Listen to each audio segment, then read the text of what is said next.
అబద్ధాలు. అదే తిరుపతిలో కూడా మొన్న ఈ మధ్య మనం చూసాం, వైకుంఠ ఏకాదశి రోజున ఎన్ని మరణాలు సంభవించినాయో.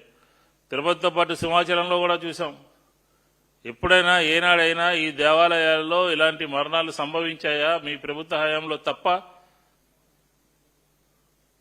వందల సంవత్సరాలు సంబంధించినటువంటి ఒకిళ్లమాత వెంకటేశ్వర స్వామి వారి తల్లి దేవాలయాన్ని ఎవరు కట్టించారండి? ఎవరి హయాంలో ప్రారంభించారండి? ఎవరు దానికి పూనుకున్నారండి? విజయవాడ అమ్మవారి టెంపుల్కి ఏనాడైనా ప్రభుత్వం నుంచి ₹1 ఇచ్చినటువంటి ఆనవాయితీ కానీ ఘనత కానీ ఉందా?